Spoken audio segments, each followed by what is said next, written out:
tell me about this, because to me this is wild. I'm like, this is gymnastics. This is proper, like, winking at the judges. Like, I was just like, what the hell has she done? Was it planned? And how did this come about? How do you feel about this? Well, so we've got it. Well, nowadays in gymnastics, obviously being a judge, artistry is such a huge component, and there's so many deductions you can have on floor and beam now.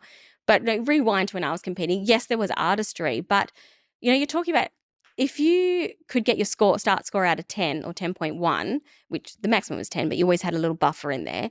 Everyone was starting from the same point. So you had to not only be perfect in your execution, as close to it as you could, but you also had to make yourself stand out. Now, I'm a little Australian, like tiny. I'm 14.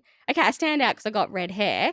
But what made me stand out as a gymnast? What was I going to do that made me stand out as a gymnast? And I remember it was actually 98. So it was after the Commonwealth Games. Right, so after the Commonwealth Games. And, I'd had my sort of first success at a big international competition, winning gold and 2 silvers. So Australia Cup, I came in and I remember there being this Russian gymnast there, and she had, long arms, long legs, and she had this presence on floor, and she had Pink Panther music. So just all these things I remember, my vivid imagination and my memory. And I was like, I'm never going to be that. Like, I can never be that. So what can I do to set myself apart? So I didn't tell my coaches. So oh my gosh. This is just Allana, 14-year-old Allana, like, what am I going to do? So I was competing just 2 events at that competition. So I had the beam rotation to just figure out what I was going to do. So this is like mid-competition. I've competed on bars and I'm on the side, I'm going through my choreography and I'm just keeping warm. I'm like, wonder if I could do that there. This is my choreography here. Wait, I'm looking at the judges there. Oh, maybe I could wink at them.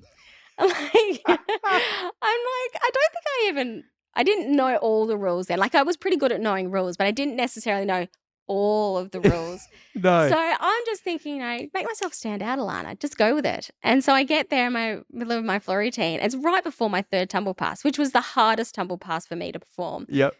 And I just I go for it.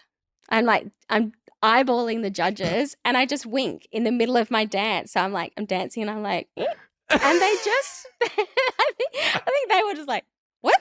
Yeah. Did that just happen? But I didn't take too long because my music was going, and all I thought then, like in the milliseconds, I better stand on my feet for this time. Yeah. Better not do this being right out there. And I didn't realize at the time that Jo Richards, my main female coach, she was actually standing behind the judges. Anyway, she came off, she's like, good job, da da da. And then she ran over to somebody and was like, is she allowed to do that? Because none of us really knew. And I think it's from that point on that I got known for my artistry. That was just a little teaser of our full episode. They're out Wednesdays on YouTube, and you can listen to them wherever you get your podcast. Go on, get out of here.